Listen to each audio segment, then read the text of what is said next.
My name is Brianna Burton, class of 11. I'm the communications co-chair of DBAN, and we've been hosting these virtual master classes since last November. Today, I will be co-hosting with Dr. Trinita Childers, class of 2005, and we'll introduce ourselves briefly in a little bit. But we're glad you're here. Anna, if you could go ahead and start the slides. That'd be great. Awesome.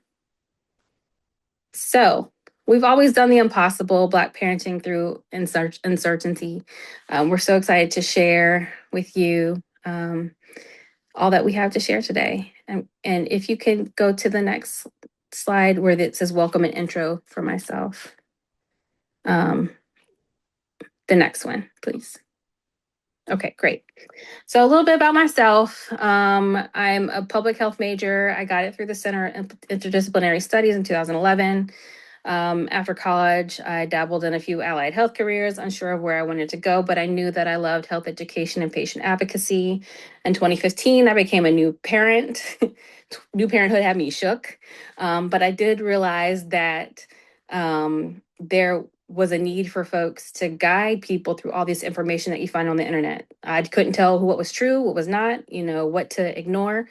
And I was like, you know what? I want to be a new parent educator person. I didn't know that doula was an actual term until somebody told me about birth work and a doula career.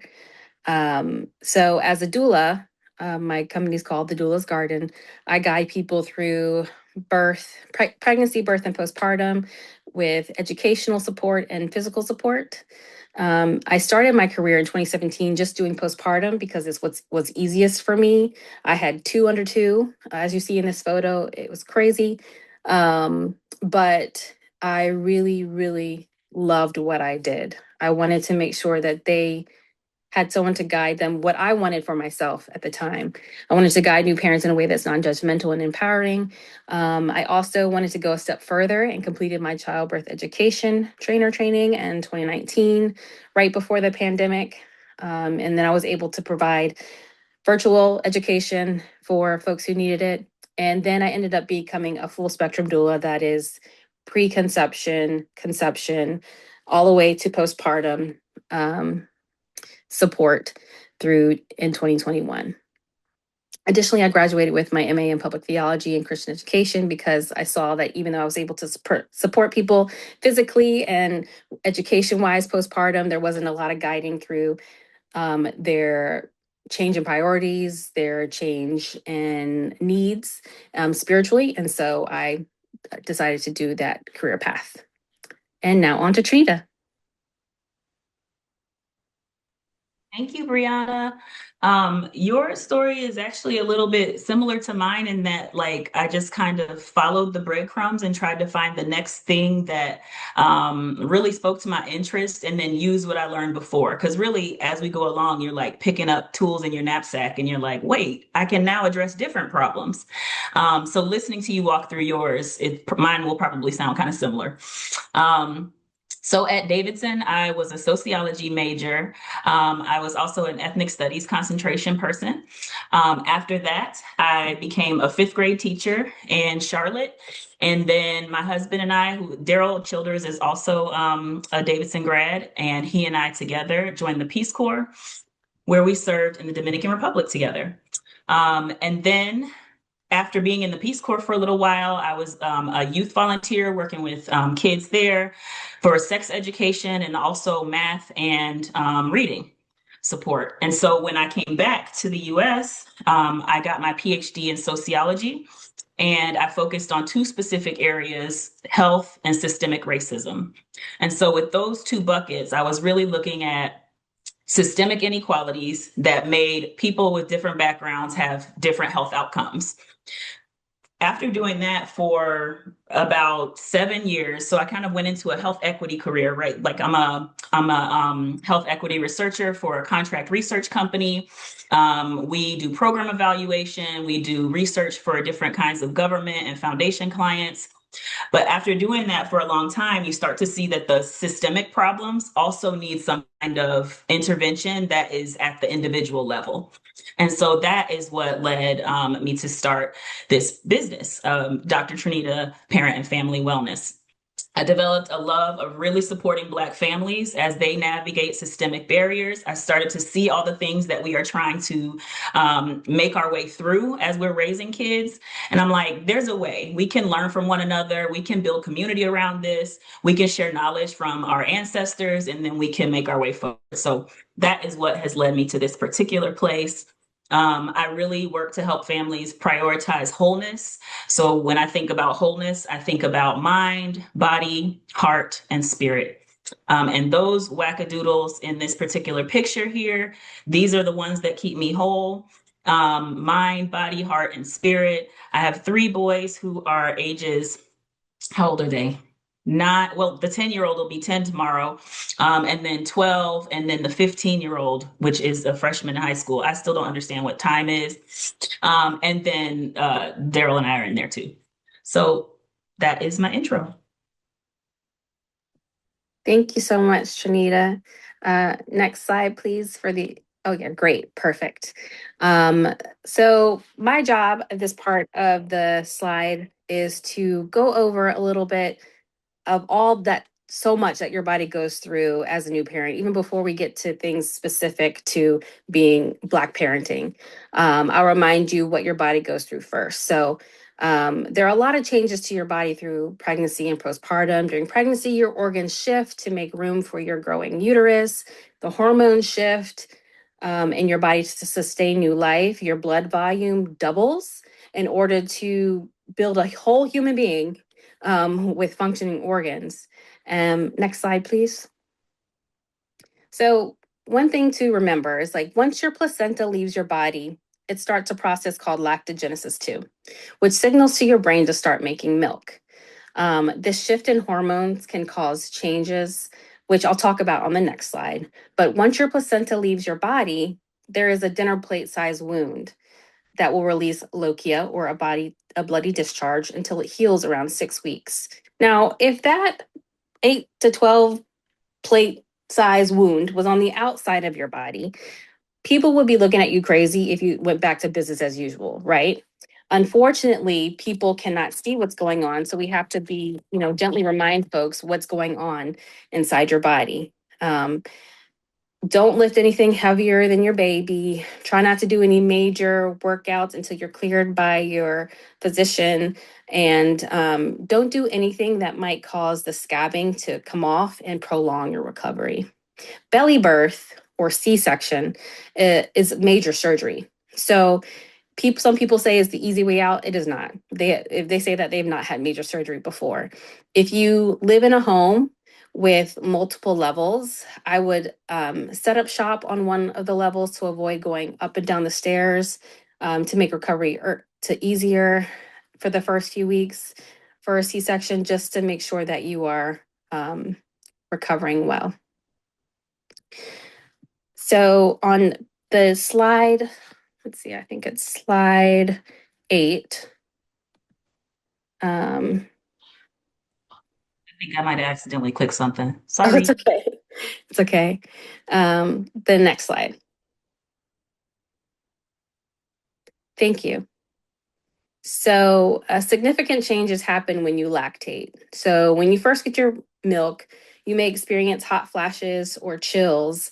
Your breast will become engorged and leak until your milk becomes regulated between weeks 2 and 3. And while you're adjusting to lactation, you may experience discomfort while you are feeding. And it's important to get help to make it less uncomfortable for you, and to make sure that your baby is getting the milk that it needs. You also have brain changes when you have a new baby. The first child, it's called the shift. Your brain gray matter reorganizes to prioritize your baby needs. You become more in tune with their cries, with their sounds. You may be able to distinguish between an and a one's hunger, one's tired. But all of these changes, including your baby's crying, your baby's not yelling at you. All of these, it's a communication tool so that you know what your baby needs and your baby knows how to tell you what it needs. When you have a second child or another child, your brain goes through what's called the refinement. Your brain alters the neural network to help you deal better with multiple external stimuli, so you can be better in tune with the news of multiple children. So both births have long lasting permanent changes to your gray matter of the brain. Whew, all of those are physical changes. Let's talk about the hormonal changes. Estrogen and progesterone dramatically drop in the 24 hours after your birth to prepare your body to feed a child. The dramatic drop can lead to mental and emotional distress. And when this weepiness and crying and feeling overwhelmed lasts beyond 2 to 3 weeks, it can lead to perinatal mood disorders, which can have lasting effects if they go untreated. And I'll have more info about that in a couple of slides. Um, Next slide, please. On top of the physical changes and hormonal changes, you may also become sleep deprived, which can cause another stressor to your system. And only 43% of new parents get 1 to 3 hours of sleep per night with a newborn. It may be helpful to think about your pre-pregnancy sleep requirements. So if you required 8 hours a night to get a full night's of sleep, to try and break that down into smaller chunks or naps in a 24-hour period. It's important to talk this over with your partner, to work on a shift schedule. So let's say you feel more awake during that time from 8 to 12. So maybe you're doing the changing and the baby care in between feedings. And then your partner would switch so that you would go to sleep from 12 to 4. Um, and that your partner will be up taking care of those baby care needs during that time. But come up with a plan, because your baby grows very rapidly and will need to eat every 1.5 to 3 hours at first. So by the time you feed, change baby, get back to bed, there is little time between feeds. The next slide, please. Hormonal dysregulation past 2 to 3 weeks postpartum can lead to perinatal mood disorders like postpartum depression, anxiety, OCD, and psychosis. This slide lists differences between perinatal depression and baby blues. The baby blues on the right happens with 80 to 90% of folks within 2 to 3 weeks after birth. So this is the sadness, the crying, the irritability, and the trouble sleeping. Now, postpartum depression, if this persists and it becomes, having feelings of hopelessness, helplessness, continual crying, if this lasts beyond 3 weeks, then this is what postpartum depression is. It typically peaks at 6 to 9 months. I wonder why it peaks at 6 to 9 months.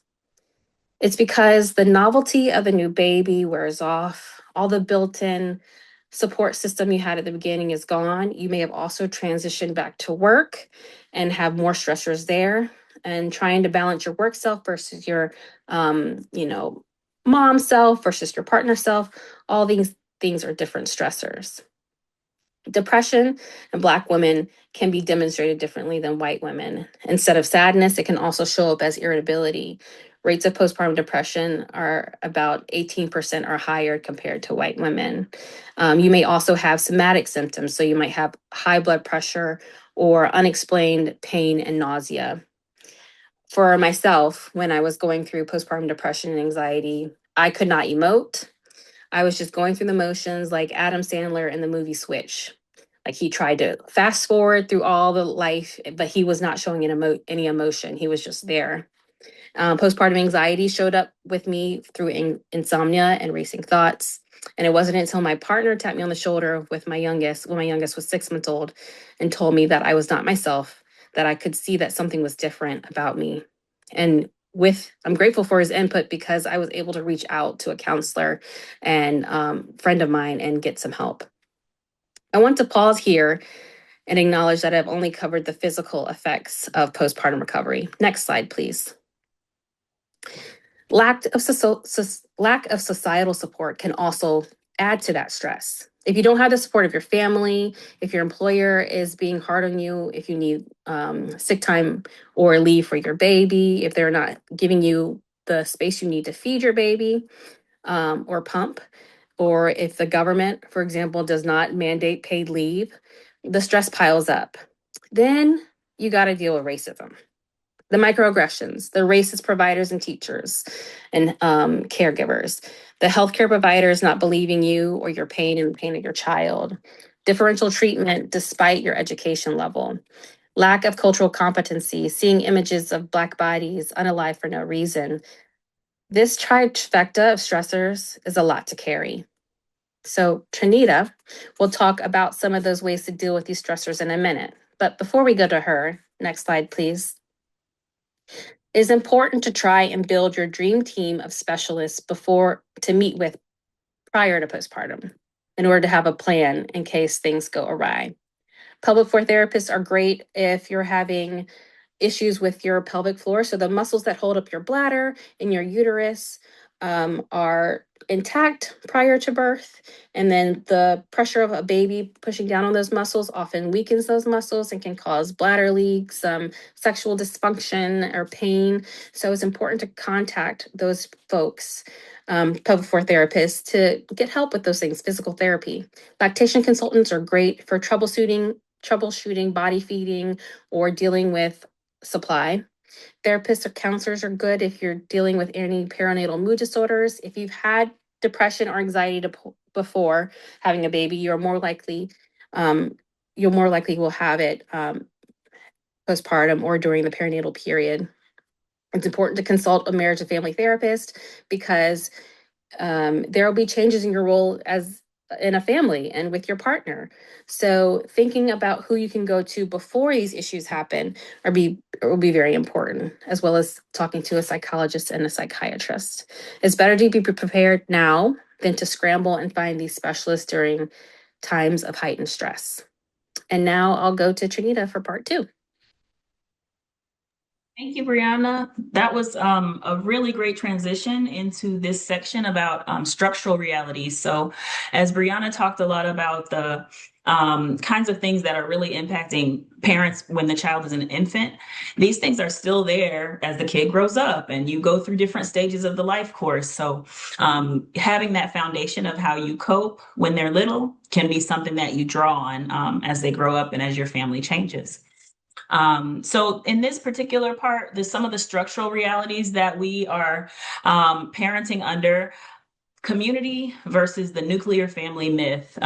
There's something that when we discuss our families or when we think about families in the United States context, often the expectation is that you are in a household, you are maybe geographically very separate from grandparents or other extended family. You may or may not have aunts and uncles around. You may or may not have cousins nearby.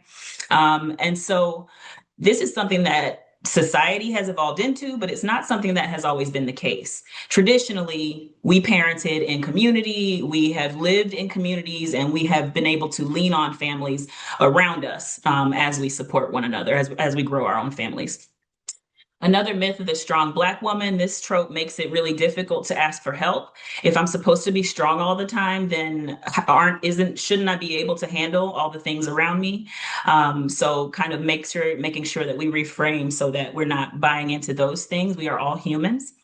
The economic realities, these are some of the things Brianna talked about: the parental leave, childcare costs, like wage gaps. These are things that are structural and societal. And we're parenting under these circumstances. And then racial emotional labor as well. We do have to teach our children about racism while also making sure that they are children and they have innocence protected and they can grow at their own pace and learn about these things at their own pace. So one of the quotes I like to point at when I think about family, this one has kind of guided a lot of my coaching. It's from Bell Hooks, All About Love.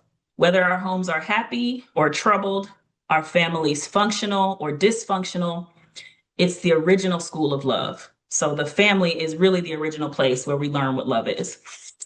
So in the chat, if you could maybe put one thing you learned about love in your household growing up, that would be lovely. So something you learned about love growing up in your house, and I'll keep talking. The other piece that guys are thinking around, sociologists are often thinking about life transitions. So Brianna talked about motherhood as a specific life transition. This is a new role for us.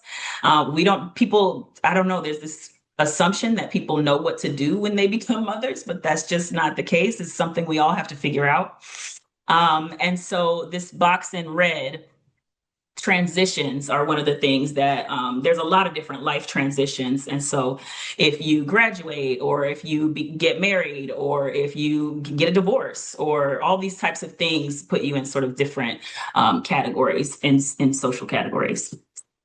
Um, the important thing is that the research shows that community is not something you can negotiate. It is not possible, really, to parent in isolation. You really do need a village. So community care is something that buffers against stress. When you share the emotional burden, then it is not as heavy. The village is not something that's just a nice to have. It's actually biologically necessary.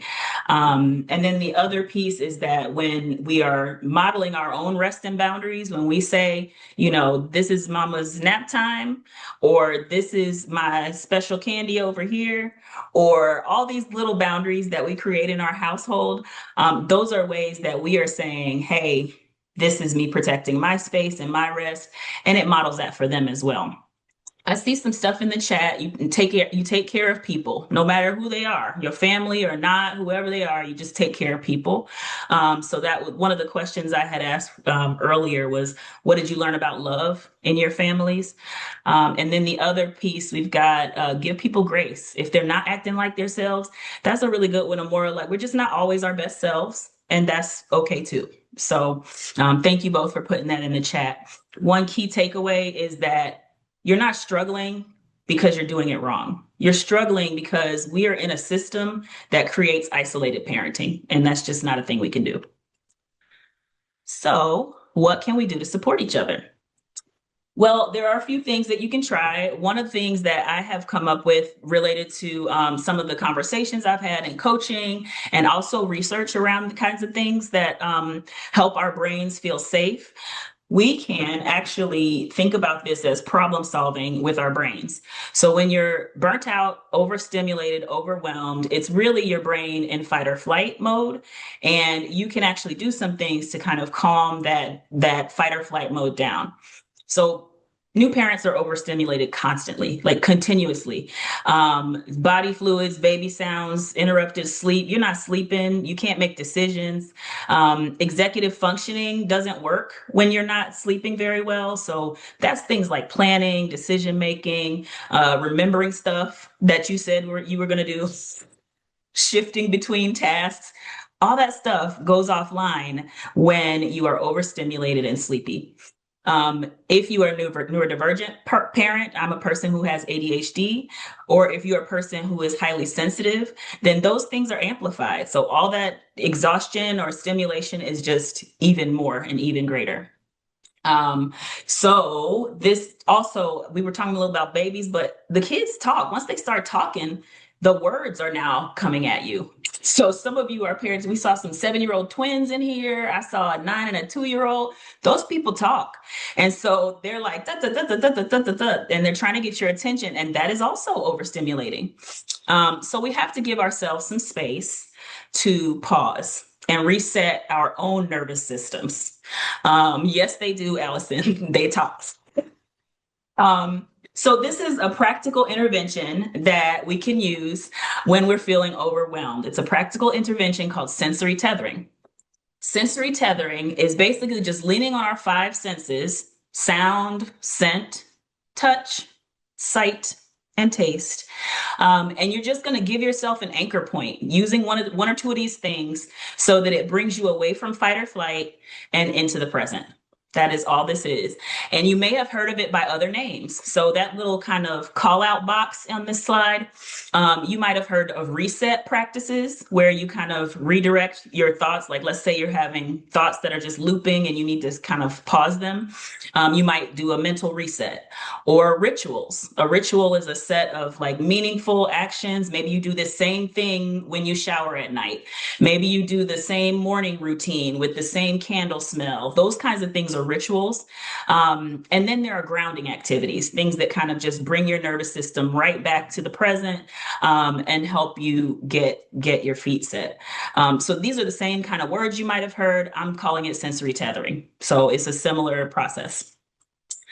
Um, some examples of sensory tethering are sound. So maybe there's a lullaby playlist. We used to have bedtime playlists. Daryl and I, we lovingly called it the torture playlist for a while. It was like da na na na na na na na na. Da, na, na, na. And then like it got old, like it just did it over and over again. But the kids, they slept, and so we just that was it. They now there's a different playlist with songs or things like that. But music, white noise, these are kinds of things that you can use to cue your brain that you can either zone out or you can rest or whatever kind of message you're trying to tell yourself. Smells, if you have a candle scent you like. Some people, I work from home, so I've had to do a lot of sensory tethering because my space is very much my workspace and my home space are under the same roof. And so when I do things for consulting or for life coaching, the colors are purple. Like that's a visual tether. Let me scoot over to the next one. So the visual tether. So the purple stuff is all business related. That lets me know that this is this. So you may have to kind of find ways in your house to create boundaries or tethers that let you know what your mind is meant to do there. What else do we have? Skin to skin touch tethers. This, like, for example, I only wear stretchy pants at home. To me, that's a touch tether where I'm not like wearing jeans or something in the house. Or even Mr. Rogers switching his shoes. He's got his indoor shoes and his outdoor shoes. Those are different kinds of tethers to kind of let your brain know what's going on. What are we supposed to be doing right now? You could give yourself a hand massage. You could pause and ask your body if it's holding any tension somewhere that you could maybe release. So let's do a pause now. Take a minute now and ask your body, is it holding tension anywhere that it needs to release? I'll just count to 5 in my head. And while I'm doing that, you go ahead and release whatever tension needs to let go.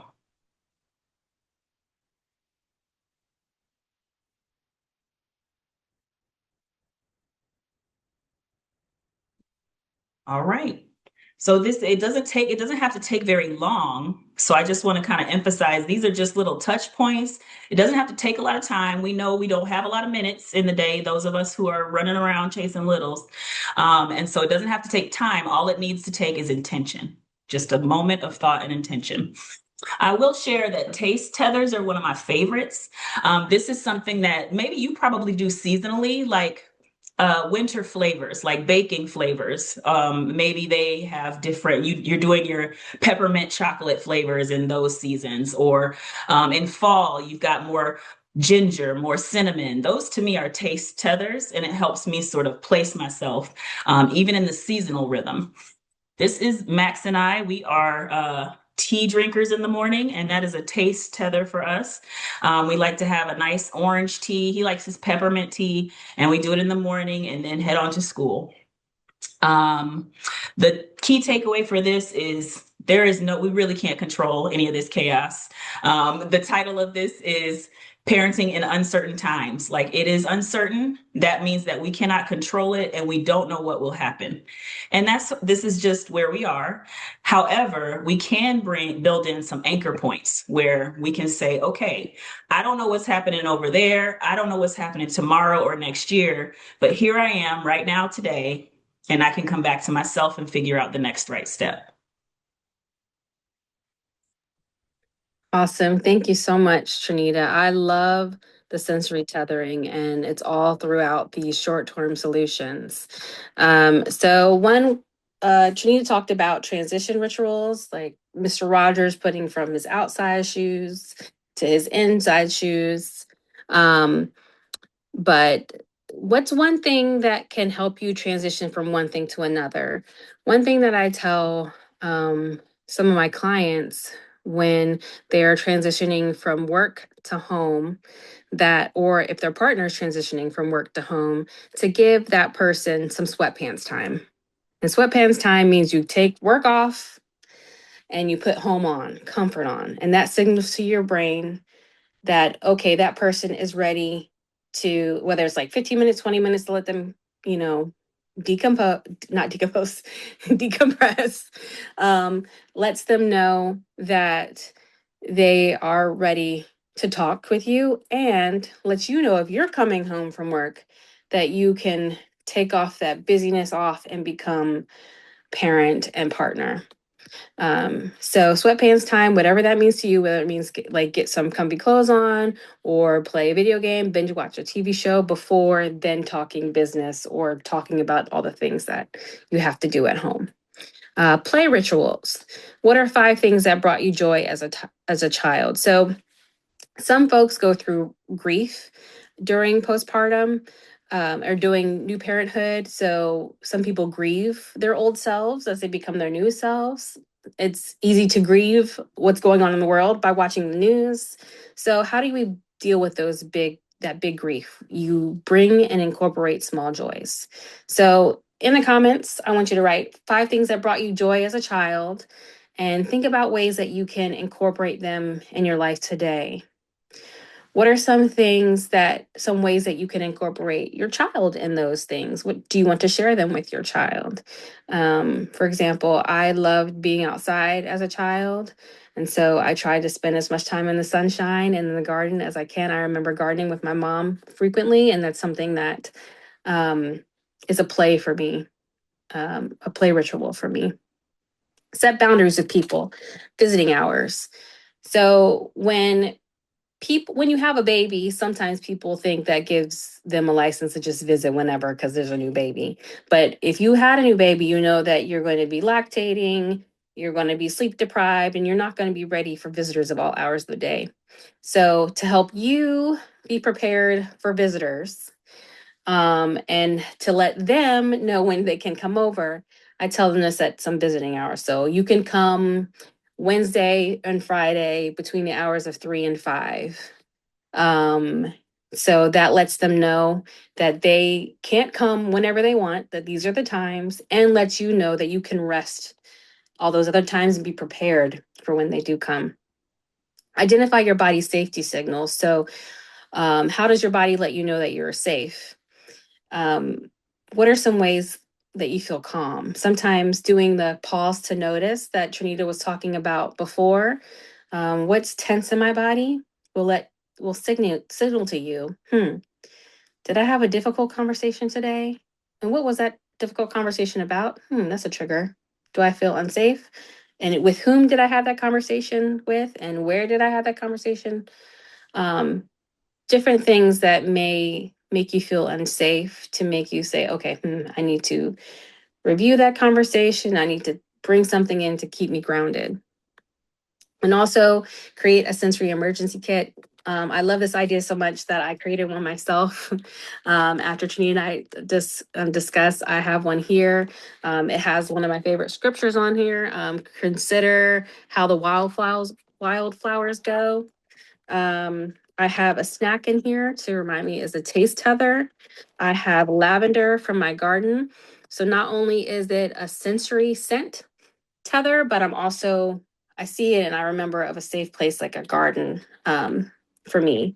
And I also have some putty in here that I just squeeze. It reminds me of the world. It looks kind of like the world. So God's got the whole world in God's hands. Reminds me that my problems are much smaller than they appear to be.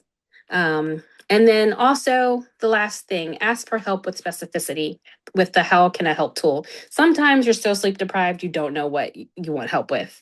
Or sometimes people come over and just hold the baby and you're like, I could really use help with XYZ. I created a tool for my clients, for anybody going through the new baby phase.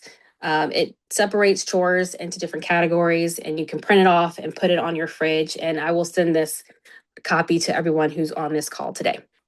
And now next slide, because I want to show what the it looks like, see how I separated household care, errands, etc. And then you just check off what needs to be done so your visitors aren't awkward and they can pick how to be helpful when they're visiting you. Next slide, please.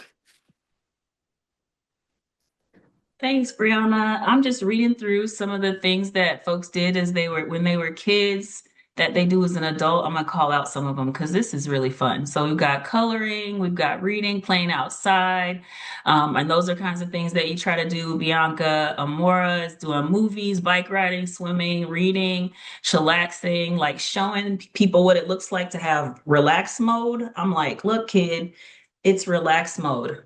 Don't ask me so many questions. Like there's a way to like create the boundary according to the mode.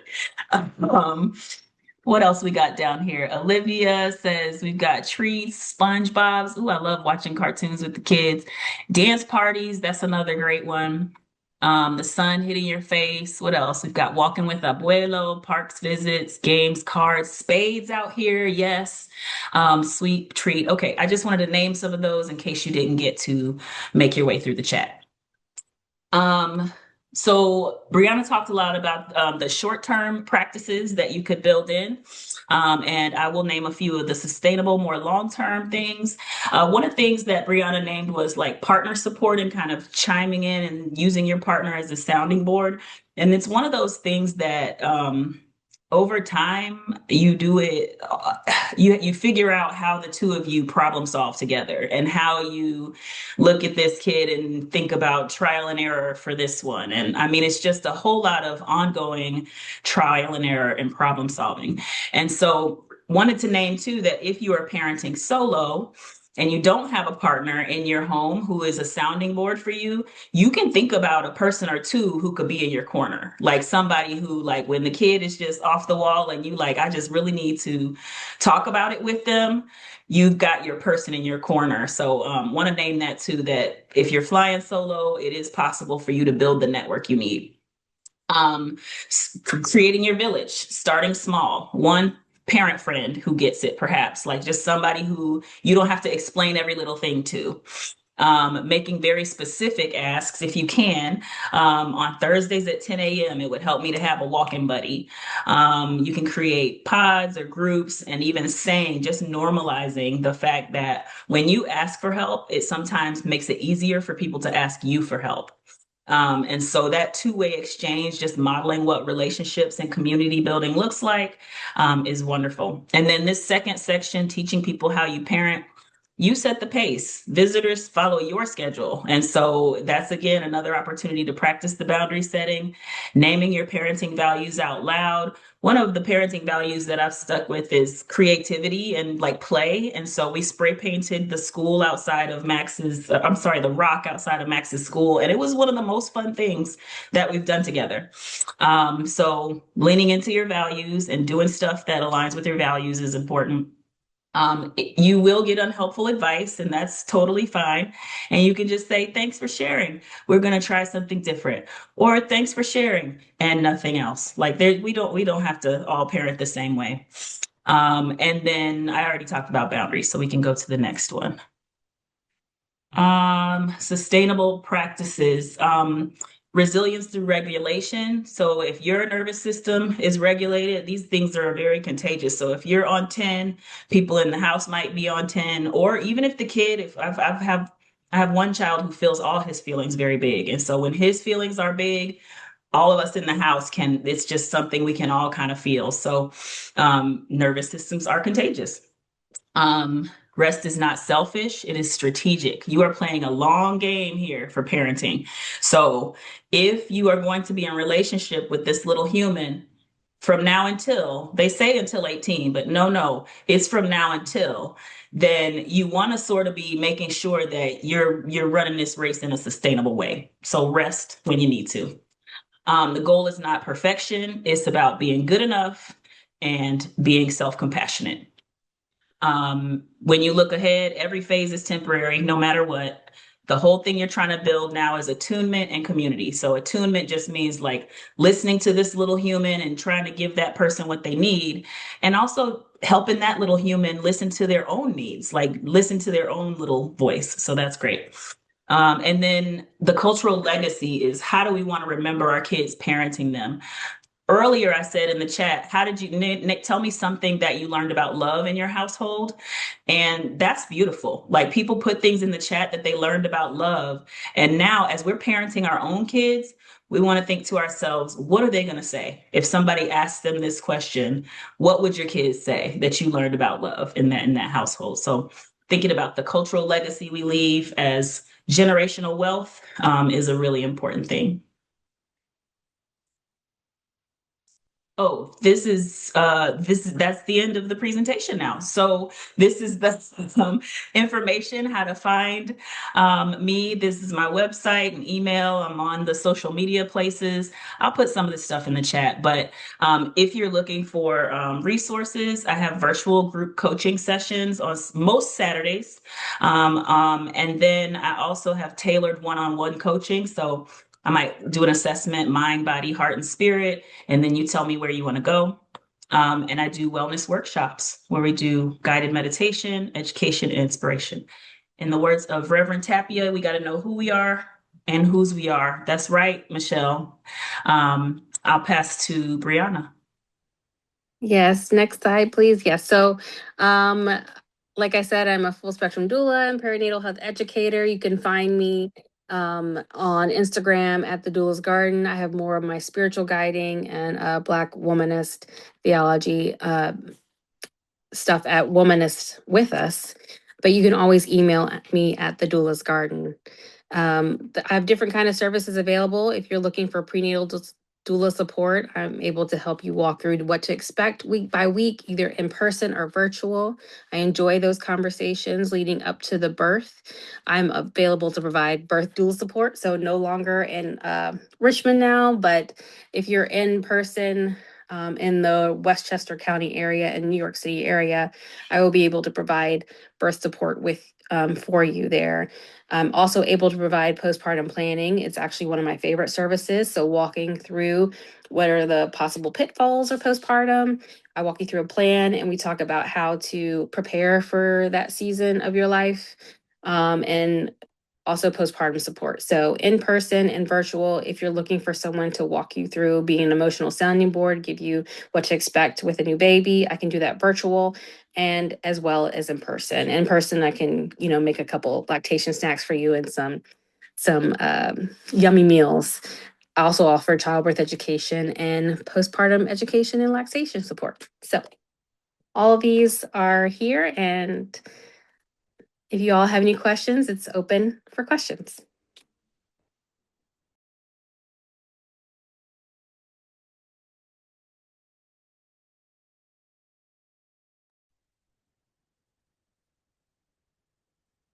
Really happy to see y'all's names. I feel like many of us are on social media, so I'm glad to see you here. Like almost IRL. It's like we're closer. Yeah. Are you taking questions by voice or in the chat? But by voice, everything's Okay. open. We are done talking. It is time to hear from y'all.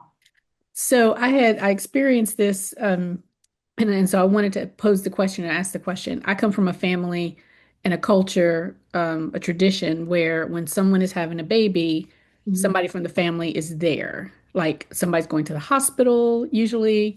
I saw it with my sisters when they were giving birth, and how my mother, the other aunt, the other sibling, I was too young because I there's a span. But just your thoughts on as you're thinking about creating that team or Mhm. your network of folks, any thoughts on how that can be important or maybe it's not as important as people like I think it is, but just knowing that because you never know what could happen, especially if it's a first child, Right. having a familiar face there, even if you have a partner or a spouse, but Mm-hmm. having family there to almost like greet the child, but also be there to help you navigate any challenges that might unexpectedly pop up. Thank you. Yeah, so I think having family is a very helpful resource, especially when you're navigating the sleep deprivation, all these new changes that you're going through for the first time. I think what one way that families can be super helpful for is by having, baby showers are important, but also having like a postpartum planning party. Yeah. So making meals, like have a day where you help the person set up their baby, the crib, all the baby toys, organize all the clothes, pre-make meals and put them in the freezer, um, and also communicate boundaries beforehand, so and expectations. So this the person giving birth will have an expectation on where they want family to step in, and then sometimes family has a different expectation, so kind of having a conversation on like, hey, I need you during the night help me sleep, or I actually need you to watch my toddler when I need a break in the afternoon. So having those conversations ahead of time are super helpful. And it can be helpful having someone in the birthing room. I know some hospitals have restriction on who can be there. So having those hard conversations beforehand on who gets to be the lucky two or three is it's helpful before the day of. But also realizing that if that person decides that they want to not have family in their room, that's a important consideration for them too. So yeah. That's a great answer, Brianna, and I really appreciate you naming the postpartum planning party because truly, I think too, there's some longer term cultural shifts that we could make. We used to have meal swaps and casserole switches, and there are ways that we can build in these practices so that it's even longer than just the baby stage because everybody knows you need help for the long term. So meal swaps, play dates, clothing giveaways. When I was in graduate school, I had somebody above me who had a kid a little bit older, and it was a boy, and she would just hand me bags of clothes, literally just handing me bags of clothes her kid had grown out of. And I would do the same thing, passing down the clothes to whoever was next.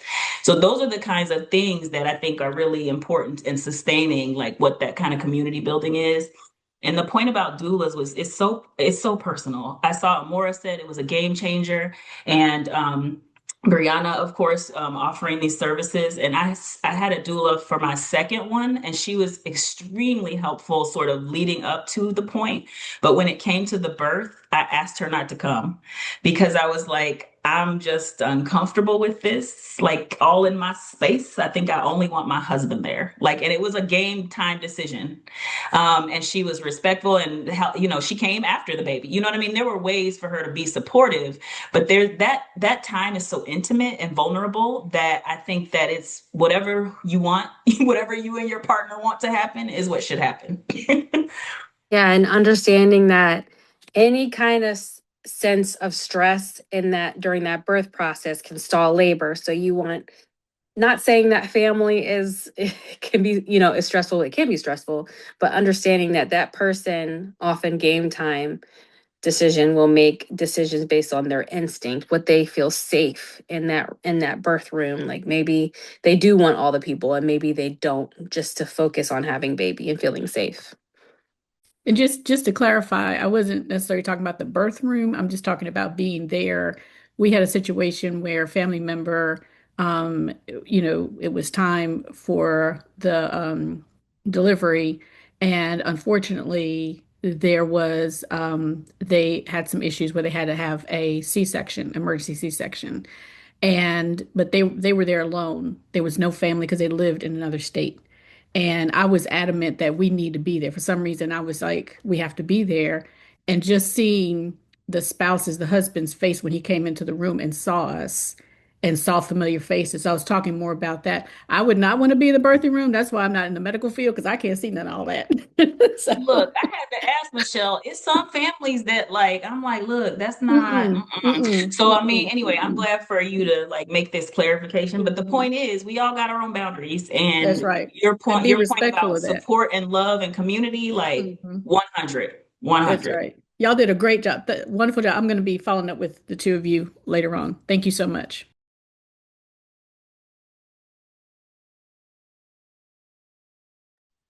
Anything else? Any big parent? Y'all, there's some people that have much younger kids than me now. Like my youngest is turning 10. What's happening in the 7-year-old game? Yeah. Here goes this Out sweet pea. here in these Angel streets. face. Hello, angel face. You talking to my baby? This baby Yes, here. that Yes. angel No, face. no Yes. angel face. He's a handful. No, this has been really helpful. My oldest is almost 10, and so it's just interesting because I'm starting all over again. I have a 2-year-old, that age gap, and so it's just interesting. To parent. It's a different generation, and even expectations are Mhm. different now of kids. It's a lot on children, and so this has been helpful and helps me feel seen and heard. Tell my Mhm. friends and I talk about these things all the time, and so Mhm. look, I took some screenshots. So it's just good to have some confirmation and affirmation, throughout Mhm. the struggles because they are so real. Yeah. So, but you Good. guys did. Thanks for sharing. Thank you. Yeah. Mhm. Reach out whenever. We're Yep. here to answer questions. We're trying to be resources for our people. Hmm. So please reach out whenever. Happy to commiserate and coach, like either one. Definitely I both. love it.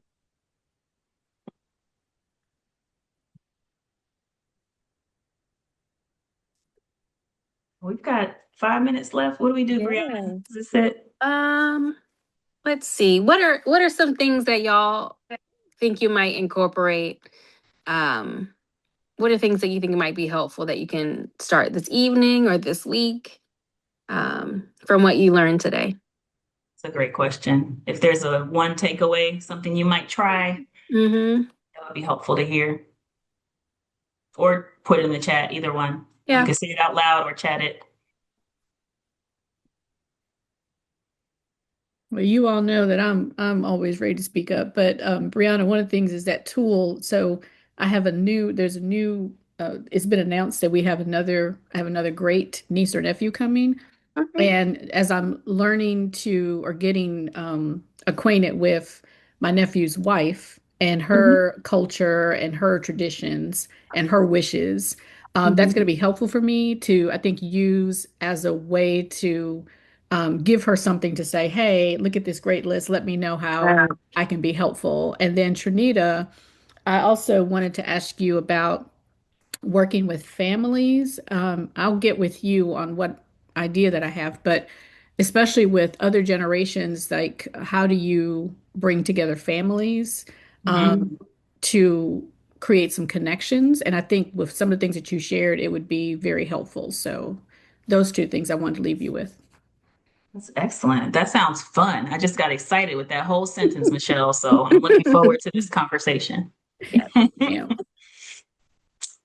And I can say, I don't remember exactly how you said it, Shanita, but you were talking about like the different zone you're in and helping your kids understand your boundaries. Yeah. Because I I'm in definitely need all of vacation that. mode. I'm in work Yes, mode. I'm in Yeah. mommy yes, mode. All these Mm-hmm. yes. things. Yes, so I that's Mm-hmm. what we need to talk about with my oldest because he's like, "Oh, I want to hug now," and I think I hear him coming down the stairs.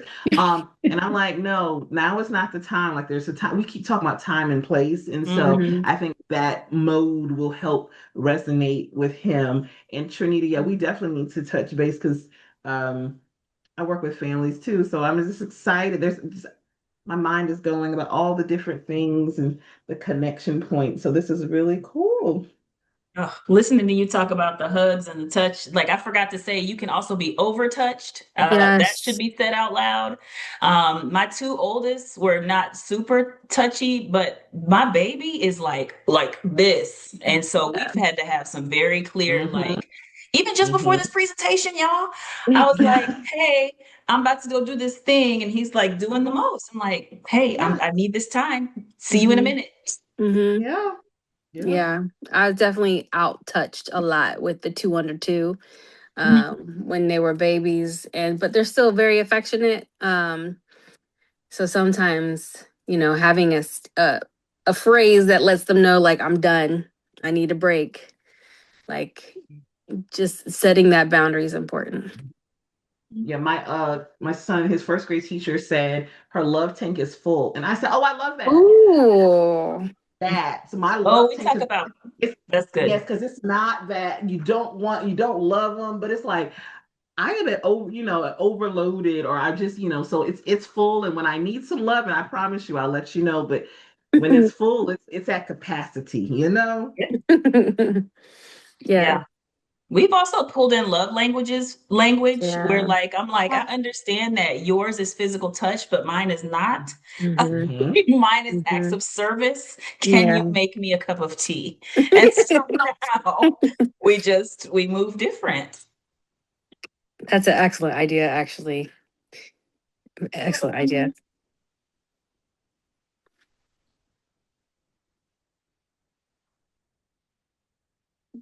Well, this has Awesome. been fun for me, fam.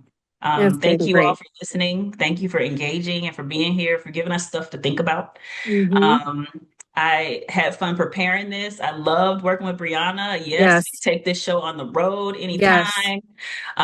We So were I'm just just talking about how we wish this was more of a series because we have so much more to say, but we'll see.